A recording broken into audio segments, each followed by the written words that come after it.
Adlaw mga guys kay mga ligo dai may dagat.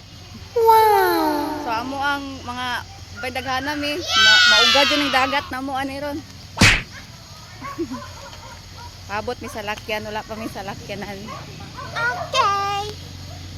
Let's go. Kung gusto nyo sa meskilahan, kaliguan din rin, kaliguan din. Sayang nagpapalo ta. Oh, nakasakay na mi. Yes. Okay na pre. Okay na. Okay na. Dahil karon sa Bakong Beach. So nice.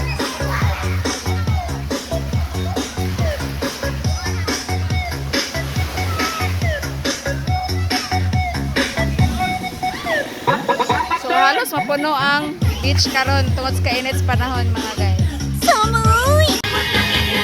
So din dapita guys kay naghunat na sila og budots while ang uban guys kay ilang sounds kung uban ganda sa TikTok. So mo ni ang view na mo. So nice kaayo ang panahon then daghan kay nangaligo guys as you can see mga bata enjoy kaayo food. And then yeah, tambling sila diha. And so ako ga video lang. So ako yung Charles pang vlog gud oy sana all.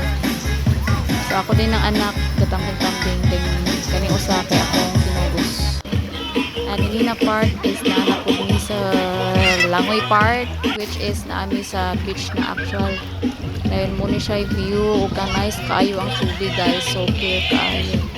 So nindot di kaayo maglangoy-langoy din kadi mapud siya kaayo mabaw. Pero ditong habiga sa unahan kay hit dire kay diran jud ang mga bata kadin pud siya kaayo lalo. As you can see. So back ta sa kaon serye. So no nangaon sila. Ako ang Paris, kami tanan mga kauban, whole family. So nagban-ban diha. Dayon kani siya kay gakilaw. Oh. Kung siya view guys, nice yun kayo ang view din. Sabay po din ang panahon nga nice. Pilingon.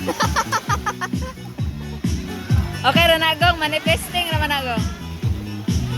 Diyan dapita. Naligo na sila dayon. Yo, nana. Enjoy ka sila sa ligo, guys, especially mga bata. Hilig yun na kayo sila magligo sa dagat.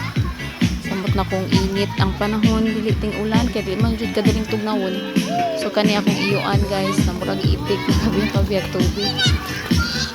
So amo na siyang gidala kay medyo jud siya makuyo, guys, kay talag sarang puning magligo anay tagdagat ko mga pamilya. Dayon, diha amo na siyang tapad guys, di na mo to siya walang pustakan. Ini among mga bata. So dinhira taman og thank you for watching.